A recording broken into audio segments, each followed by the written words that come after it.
Well, hello, race fans. How are you? Rob Howden here, the voice of the Road to Indy, presented by Cooper Tires, setting up for another edition, episode number 6 of the Road to Indy Insider Live. I'm at my Airbnb right now in Newcastle, Indiana.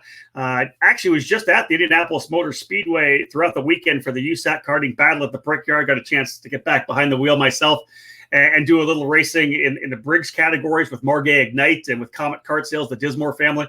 It was great, of course, to be at the racetrack. Let me get my comments fired back up here. Obviously, tremendously good to be at the racetrack at IMS. Today's news, really not what we wanted to hear. Of course, we were there racing ourselves, but 400 and something entries, not that many people.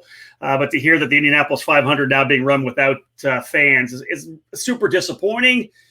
But I'm a glass half full kind of guy, so to be able to have the Indianapolis 500 number one, that's I think the key component. You think about the guys who we've had in the Road to Indy for the last number of years, the Oliver Askews, the Reece VKs, the Pato Awards, looking to get a chance to race their first Indy 500s.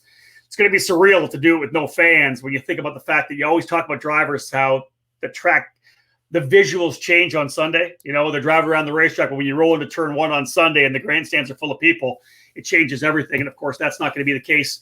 But, there'll be the TV coverage. Of course, we'll be live as well on IndyCar Radio. So we hope you join us there. We are going racing though, and as things are, seems like we're going to be good to go with Lucas Oil Raceway, the Carb Night Classic on Friday. So that's exciting to see the drivers in USF 2000 and Indy Pro 2000 get a chance to be on the oval. Pretty easy to social distance there. We can get things going and ideally have that event as well. Today, though, joining me, this is the debrief. We're going to be talking to two drivers who had a lot of success at Mid-Ohio, both Reece Gold from Cape Motorsports, a couple of podiums in USF 2000, and of course, Stingray Robb, breaking through for his first win.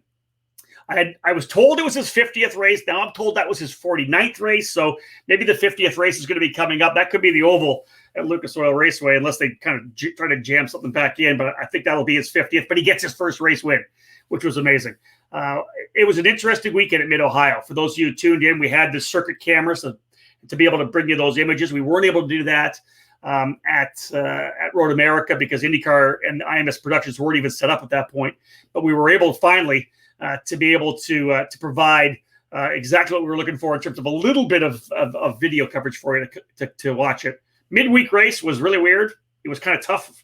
I always kept wanting to say weekend like you have for so many years. The racing was tremendous, triple header for both the teams, tons and tons of track time, which is always key for these drivers as well. But one of the most surreal things for me was the simple fact that I'd be in there and I'd be calling the race. And I'd be super excited about calling the race. And then I'd walk outside when it was all said and done because there was nobody there. It was dead silence. It was really, really super weird. Let me turn this light up. It's going to drive me crazy here. Let me just put it up here. Does that work? No, now I'm super dark again. Let's stick with that. So let's jump into it. This is a debrief. So I'm going to get a chance really to debrief with a couple of drivers. Those of you who are race fans don't know what the debrief is. After the races, drivers will come back. They jump into the hauler with the team. They'll download all the data from the onboard computers. They go over the data. They go over video, essentially doing the debrief of what happened for that driver through that session. They use what they learned in that debrief to be able to either change drivers' lines, work on the racecraft, or, of course, change anything on the race car as well. Let's get started here. Let me bring in my first guest. Let me line them up. How am I going to bring Stingray Robb in? There you go, Stingray. Do you like that? Do you like that one or we like that one? Whatever works for you, Rob. I like that one. So if we go here, they can see your name, but they know who you are. Let's try something different. Let's go like this. Better here. All right. So we're what? Not even a week on, right? Your first. It was Thursday. Yeah. The whole race what day is today? It was literally not even a week ago. Yeah. Okay. It was not even a week ago. We're at Mid-Ohio. You were strong. In fact, it was kind of an up and down weekend for you because you struggled at one point, was able to come back a bit. And then, of course, the final round of the triple header. Let's just start by, how's it feel right now? Has it lessened at all, or is it sunk in now that you're finally a race winner on the Road to Indy? To be honest, Rob, the night after the race, I felt pretty calm and normal. It's like back to work. That's it. You got to put in that work for the next race. So I don't feel much different now than I would after any other weekend. I mean, obviously I'm a little bit happier that I got that win done and out of the way so I can go get some more. But yeah, after, through the cool down lap, I started bawling because it was just kind of like this huge relief of, I get it. Finally, it wasn't for lack of effort. We all know that. So yeah. Yeah. And it was just all that time and hard work paid off finally, and we get to see the results. And to be honest, race 3 wasn't my best race. The whole weekend or week, midweek, like you said, I keep wanting to say weekend. Yeah. It's bothering me. But anyways, the whole week was just not a great race for me, but we got the win anyways. It was just like we had just enough, and we had enough to get it done. So I was happy with that. And it seemed like it was a progression, throughout that weekend, the way things roll. Can you talk about what was like when you guys rolled off the trailer? We had those couple of test sessions and went from there. How was the progression of your weekend through all the races and qualifying? I didn't think it was too bad. I can't remember what happened in practice, but something went wrong and there was a car off. And so we went into the first qualifying without a whole lot of time on the racetrack. And I think I ended up qualifying 3rd there in quali 1. Mm-hmm. And I felt pretty good, with the car that we had for that session. I think that the 3rd place being a 10th and a half off was pretty close to where we could be. So I was happy with that. And then race 1 was just horrible. I came off the racetrack and I told Victor Franzoni, my driver coach, I don't know what happened. I forgot how to drive. Wow. That was absolutely terrible. I was so disappointed in myself. And I had all these thoughts rolling through my head of well, if it's not bad luck from somewhere else, it's me then. If something else doesn't go wrong, then I go wrong. So I was just this whole culmination of different things rolling through my head. And so I didn't go into the debrief room for over an hour. I went for a walk around the paddock and took some time to myself, and ended up sitting out towards the trees, out past the carousel by myself, just thinking for a minute, and kind of got my piece about me, came to terms with how I drove, and said, all right, time to go back to work. And I was fine after that. So quali 2, we should have been on pole. Flat out. That's all I got to say. You had said that. So give me some more insight on that. What happened? What happened that you not end up getting the job done? So on my first flat out fast lap, I had a driver go off in turn 1 ahead of me, and he pulled back in front before turn 2. I had a good gap to him, and it would have been perfect for those last 2 laps for a draft. But he pulled back out and then held me up around the whole entire turn 2. And so that lap was gone, destroyed. And my setup for it was really good. Turn 1, I felt was perfect. The carousel in turn 11 felt really, really strong. And the car was doing so well. The car setup in quali 2 was amazing. And then the next lap, which would have been my fast lap, I was going down the back straightaway. And actually, this was my fast lap. My fast lap, I was going down the back straightaway and got the fuel alarm, running low on fuel. I finished the lap with the fuel pressure warning. So wow. I was out of fuel when I crossed the line. I had the engine cut out a few times. I lost at least a 1/10 and a half, 2/10 of a second just from that alone. Well, and we talk about that. I try to bring it up a lot when I do the play-by-play, that to put together a lap in qualifying is all about, like you said, getting a gap, not having a driver in front of you, having the fuel come down to the point where the car is at its lowest. The teams had to get its lowest. It was at its lowest. The teams had to give you the right tire pressure. You've had to take care of the tires, bringing them up to temperature, and then you have to get the job done. There's so much that goes into a qualifying lap that people just think you go out and turn a fast lap. It's everything coming together at once. Yeah. Yeah. And so I think that lap would have been so fast. If I had not had that fuel pressure warning, I think that because I think that time was a 16.2 flat, 1:16.2 flat, something like that. I think it could have been in the 15s. We would have been really dang close. Yeah. What was your thought on the next, you run the next race? I want to ask you what your thought is on that in the second race, using the fast laps of that qualifying session to line up the grid for race number 3. And we have a couple of guys messing around in that race, putting on fresh Coopers and coming out up front. What did that play to your head a little bit going into the race that you eventually won?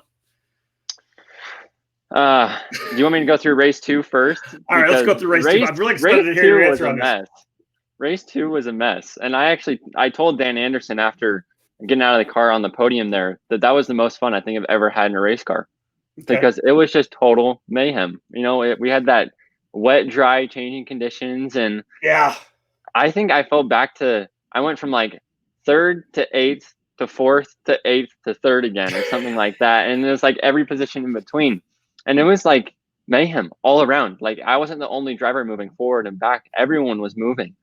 And it was just because those changing conditions added How bad so was that? much racing. I feel bad because I'm calling the race, and because the cameras were so small that I had no idea that it was raining outside until I walked outside at the end. I didn't know. How bad was the conditions? It was only raining on certain parts of the track. Okay. And so like turn 1 was pretty close to normal.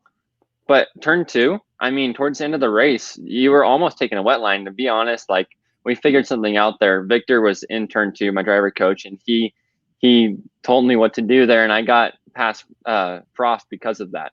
Wow. And then you go down to turn 4. 4 was dry, 5 was wet, and then 9 was wet, and then 11 was dry, and the carousel was wet at the end of the race. So it's certain parts of the track were wet and other parts were dry. It was just, you had to find the limit per corner. It was different every lap too. Did you happen to have any particular scary moments through that? Only a few. All right.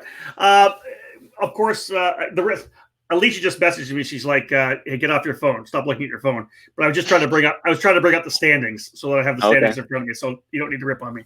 All right. So that race, after that race, being able to handle those conditions, did it help did it help up your confidence a little bit as you're kind of progressing throughout the weekend, knowing you were able to handle those conditions?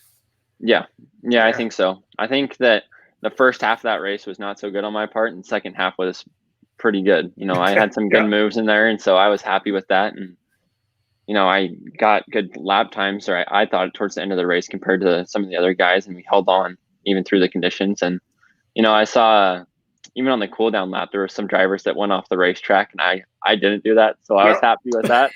That's it. Kept the car in one piece in between the 2 races.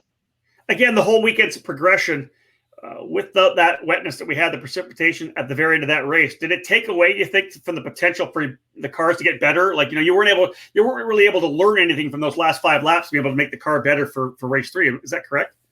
Yeah. And to be honest, like, we didn't change the setup too much throughout that whole day from what we had in qualifying. And I think that was just because the temperatures stayed pretty similar all the way through the day, and we didn't have IndyCar rubber to mix with and all that. So there was not too many factors changing throughout the whole entire day from quali 2 to race 3. And so my car was pretty good in race 3. Not quite as good as we had in the qualifying session, but I think that was just the name of the game for everyone. Obviously, Hunter had a really good car. Daniel laid down some good lap times in that race after wrecking. And I think that I was like the 8th fastest car on the racetrack on the race that I won, but it was enough. So were you able to see, well, obviously all the stuff that happened. Let's now talk about the thought of starting this race with Jacob Loomis up front and Colin Kaminsky up front and all these guys, and Corey Enders was up front as well. Those 3 guys have lots of experience. It's not like you were really, I think, overly worried about what they do. Colin had already had a couple of good finishes, was on the podium at Road America. Mm-hmm. Did you have any trepidation about it, though, moving forward, knowing that they weren't actually the quickest guys at Mid-Ohio throughout the weekend? No. To be honest, I thought I could attack more because of it. Even though they had new tires, I knew that. I mean, I drove against Corey last year, and so I know a little bit about him racing-wise. And I saw that he had his new tires on, and I saw that he didn't scrub them in too good on the opening lap. And so I was able to challenge in the first lap, and I was able to get around him before his tires came into their peak. And then after that, I mean, got past Jacob Loomis, and he was really quick, but there was too much chaos for them to really keep up with me. And once that wreck happened, I think I got a little bit of a gap, and that was enough to stay ahead. And so from there on, it was just a matter of staying out front, not making any mistakes, and keep Hunter behind me. I knew he was coming hot. So, yeah. Well, hey, what was your thought about that wreck? I had a small camera, of course, and I'm watching, coming out of Thunder Valley. It looks like maybe Daniel didn't quite give enough room, or didn't have the room to come across. All I know is all of a sudden he was sideways, and tough for both the guys that were running up front. You were probably ready to pounce, though, were you not? Yeah, no, I was. I was sitting back. I mean, they ran side by side all the way from turn 4 down into Thunder Valley. I thought that was impressive. I just thought someone was going to wreck way before that. I mean, they weren't, leaving a whole lot of room for each other. They were pushing it. They wanted that win. So I could see something was going to happen. I just didn't know that it was going to happen right there. That was like what I least expected. So I think that it was in favor for me. I think, it's just one of those racing situations where it falls into the right hands at the right time, and that was my hands at that time. So I was thankful for it. And what I thought was crazy that there was no debris, no yellow flags. I know. I thought that was absolutely insane. I mean, I'm not complaining at all. I was so thankful for that. So, yeah. It seems to me like, because normally that's the bad luck that would come onto you. Like, you've had a lot of bad luck over the years, right? This time it kind of missed you by like one spot. That's what it felt like to me. Right?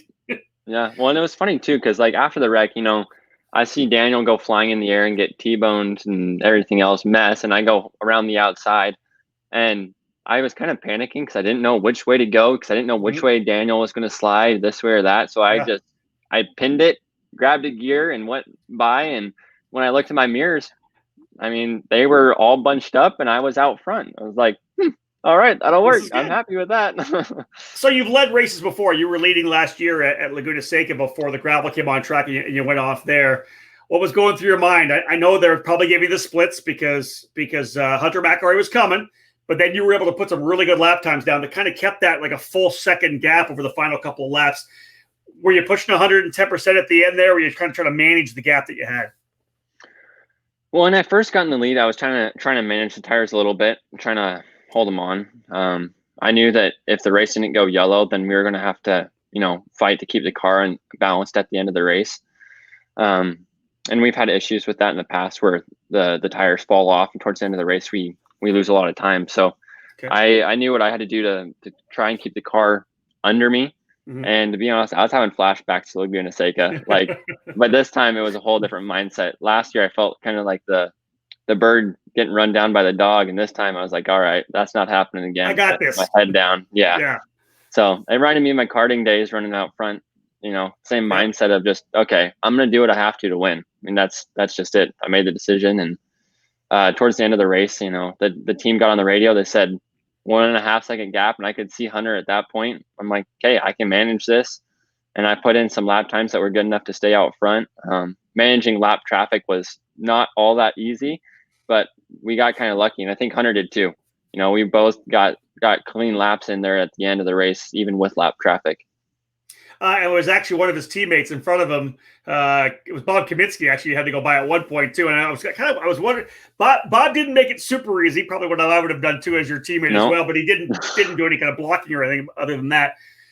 So listen, you've got the stress on you. You're trying to win that first race. You've had it close a couple of times. You told us that obviously the emotions overflowed in the cool down lap. But what about coming out of the corner that last lap? Just what was the feeling coming across the line? Was it just, did you scream in the helmet? What was it? After so that white flag lap, I made a really good turn too, and I looked in my mirror to just see where Hunter was, and I had enough room, and I knew I had it. It's like, okay, I'm just coasting in after this.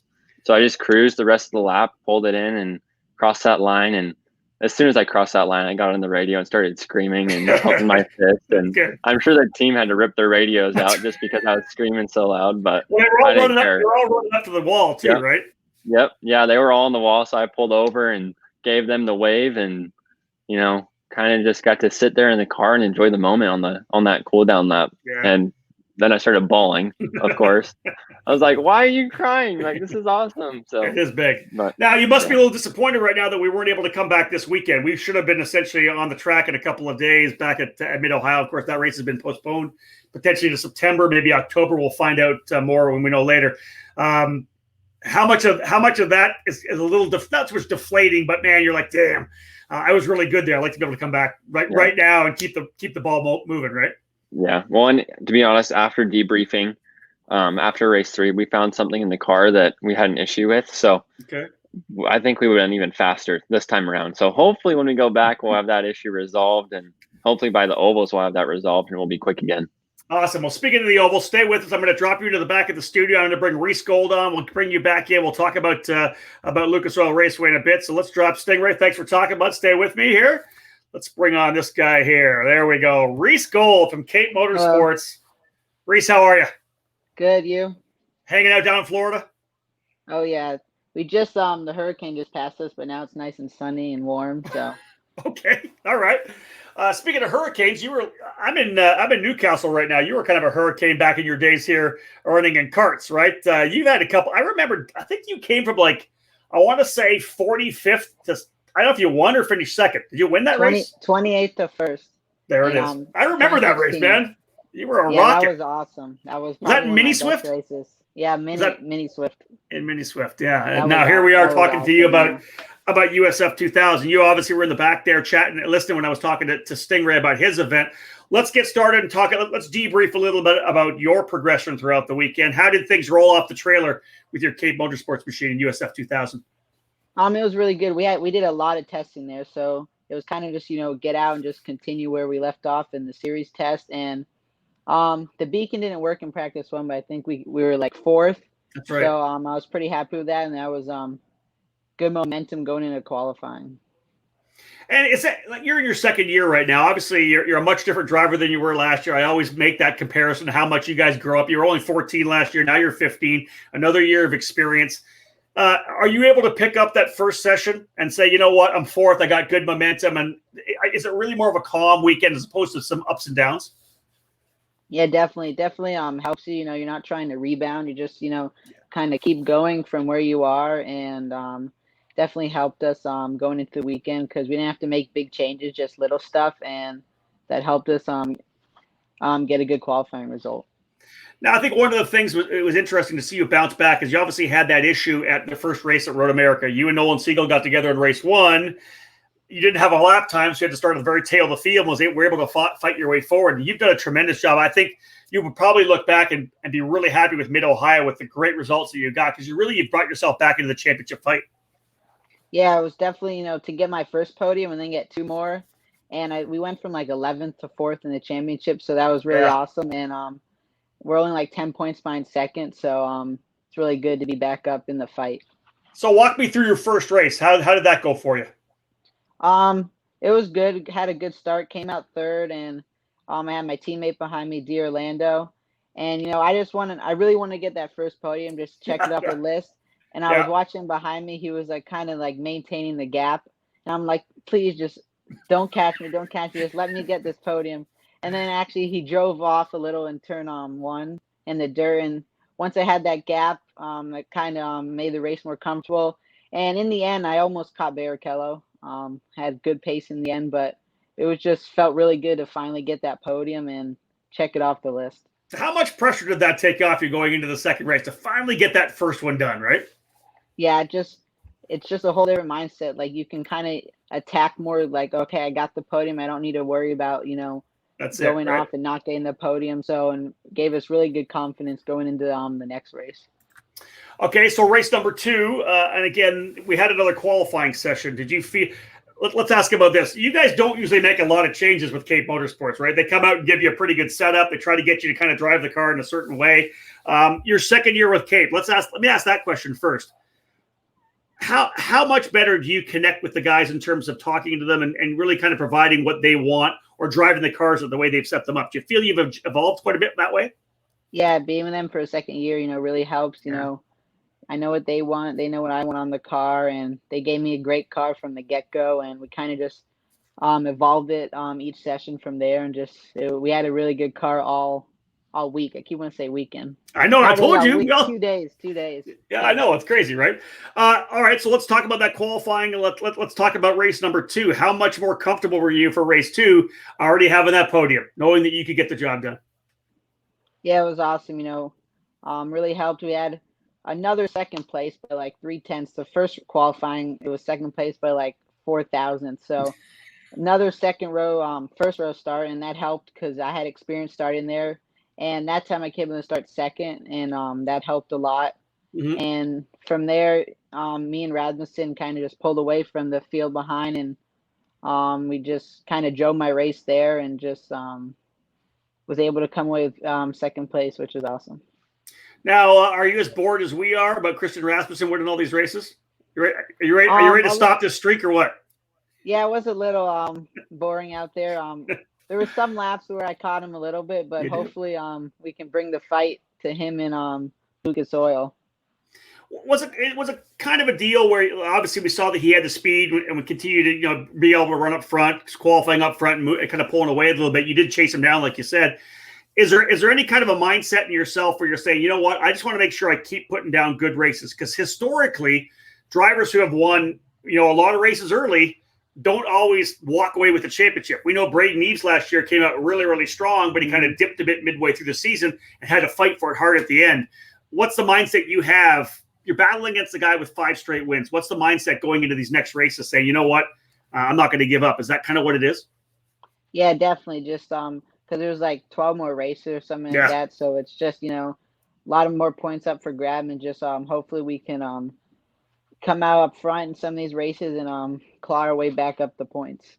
Well, I think we know that it's so close and so tight up front. Really, all it takes is one kind of DNF, one issue, like you had in the very first race, right? You're side by side with a driver, and you end up going off the racetrack. That can happen to anybody.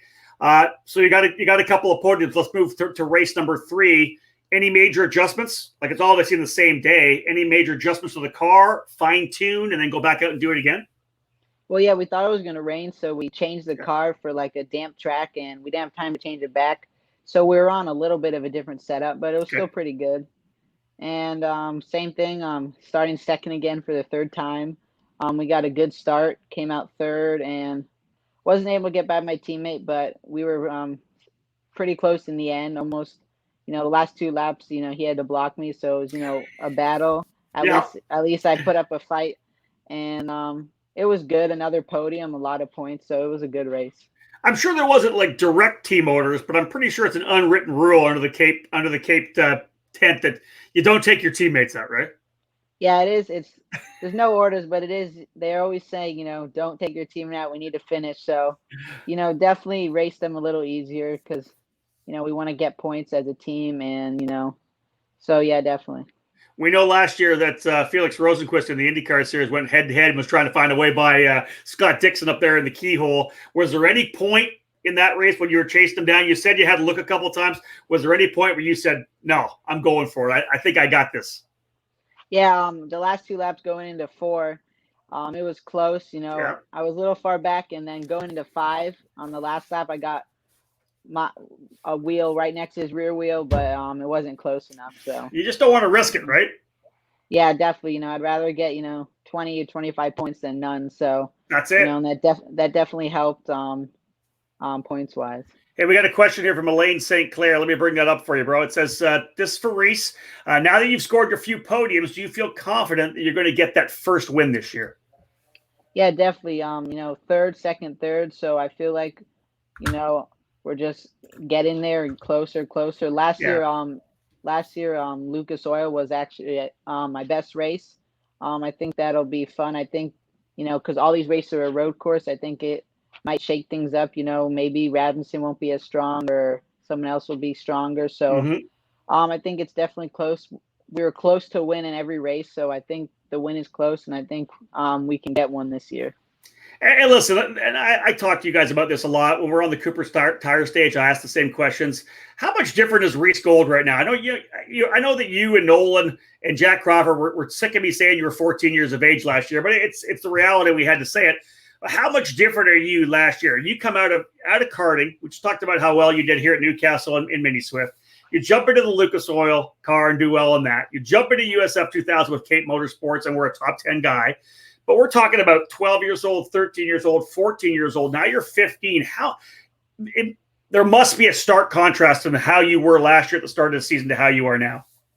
Yeah, it definitely feels better. I don't know what happened. Like, coming out in practice 1 St. Pete, I was 4th. I mean, I don't know what changed, but something clicked, and now we're a front runner. And just coming back for a second year, you've been to all the tracks in the car. Kind of what the car's going to feel like, and it kind of just it's more comfortable. You don't really have to learn anything. You can focus right away on, what you have to do. And I think it definitely helps coming back here for a second year.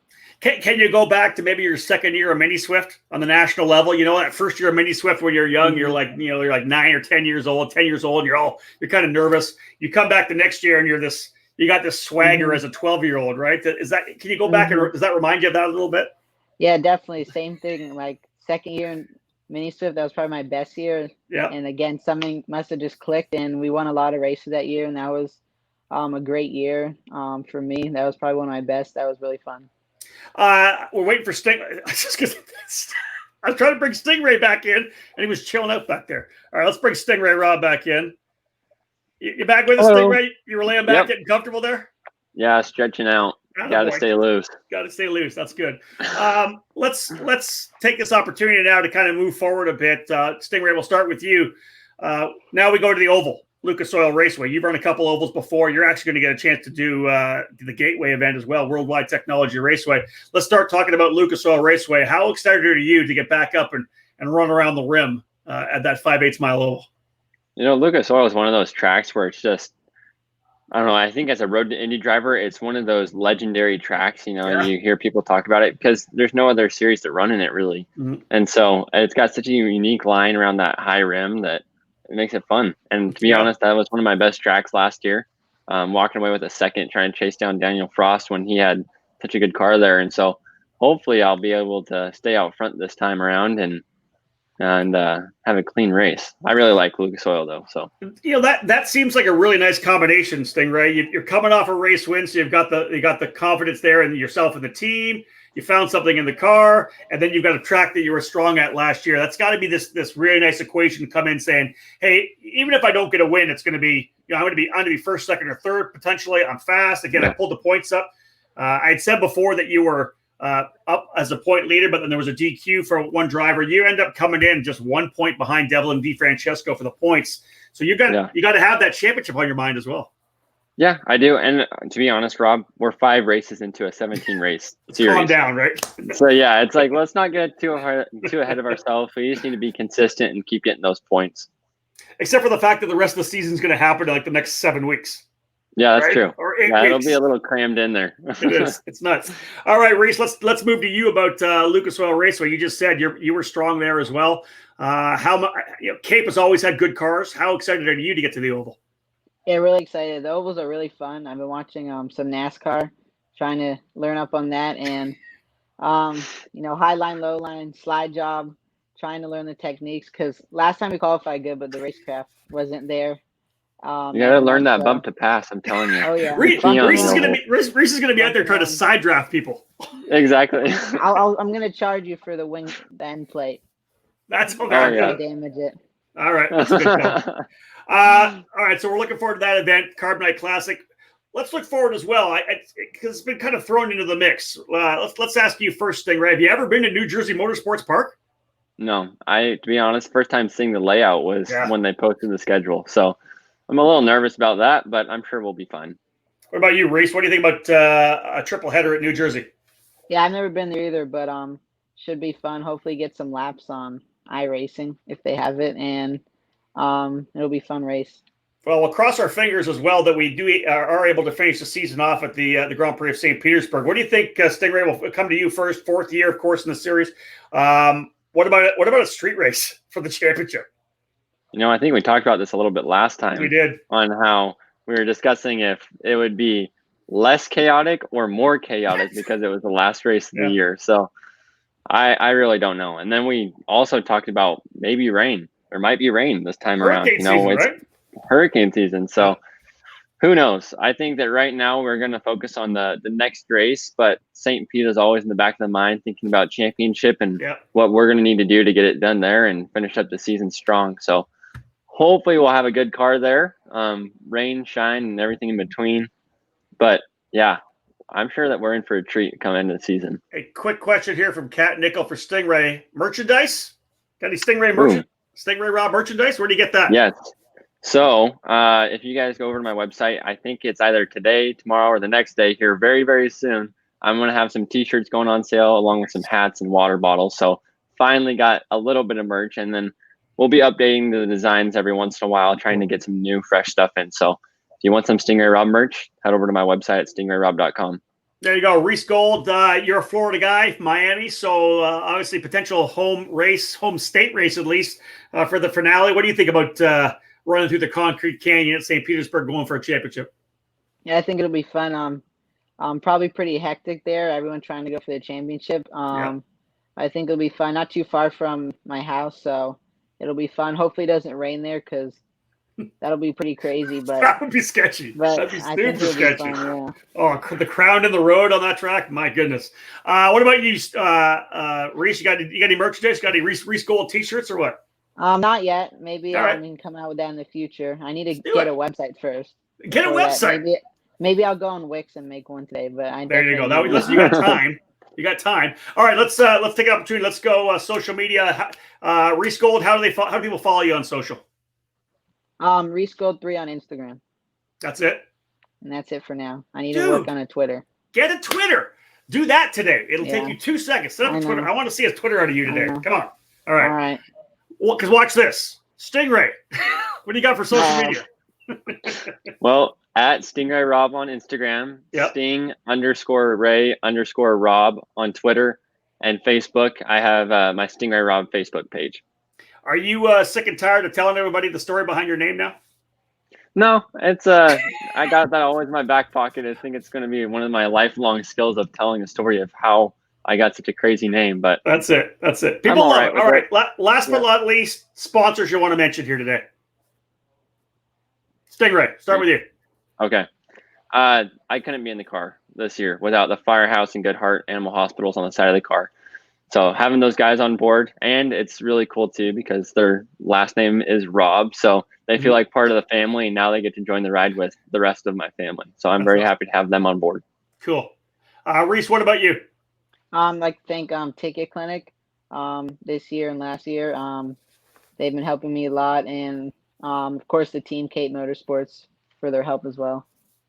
Long way to go in the season, guys. As you said, we're kind of jumping and talking about championship, but again, just 5 races in, and there's a lot more to come. We'll hopefully get things done by the end of October. But guys, thank you so much for joining me. I appreciate it. I was hoping I'd see you guys at Mid-Ohio. It's going down to be the Carb Night Classic on August the 21st, I believe, before the 500. We'll see you guys there. All right. Thank you, Rob. Thanks, Rob. Drop these boys off. Thanks, Reece. We'll get rid of Reece. We'll get rid of Stingray. Folks, 2 young American drivers with a ton of talent. Stingray didn't do USF 2000, jumped right into the final year with the old Pro Formula Mazda, then moved it into the PM18, and he's just been kind of chipping away. Everybody knew that first race win was coming. Like you said, probably could have happened last year at Portland. He qualified on pole. Probably should have happened last year at WeatherTech Raceway Laguna Seca, if not for an issue with some gravel on the racetrack that took him out of the lead. But finally able to get the race win. In his 49th start, he scores a win at Mid-Ohio. And I've said this throughout the entire 10 years I've been announcing this program. See it time and time again. As soon as the driver wins a race, floodgates open. So look forward to seeing Stingray Robb up front soon. And Lane St. Clair said the good question to Reece Gold. 3 podiums at Mid-Ohio. A win is coming around the corner for this young kid from Miami as well. Once he does win, look for the floodgate to start there as well. He won a lot of races as a young kid in karting, won a lot of races in Lucas Oil School of Racing's Formula Car School. So with Cape Motorsports, every time he rolls into that car, it's got a chance of winning races. So a couple of young drivers to follow. I'm going to keep beating on Reece. There better be a Twitter account by the end of this weekend. And there better be a website coming soon, too. Reece, you heard me. Get it done. Folks, thank you so much for joining me here on episode 6 of the Road to Indy Insider. Feel free to send me a direct message on Twitter, Instagram, or Facebook, who you want me to talk to next. In these debriefs, I try to get the drivers who have done really well. I'll spend some time tomorrow and the day after coming out with my stars of the race picks from Mid-Ohio. I was racing myself at IMS this past weekend in the Battle at the Brickyard. Had a lot of fun there, so no time to get that done, but it's coming. And so is the Freedom 75 and the Freedom 90 at Lucas Oil Raceway. It'll be the Carb Night Classic before the 500. Hopefully you can come out to see that one. You're not going to be able to go to the Indianapolis 500 this year. Sadly, we'll all look forward to being back home again in Indiana back in 2021. Thank you so much for joining me here, folks, on the Road to Indy Insider Live. My name's Rob Howden. Book it.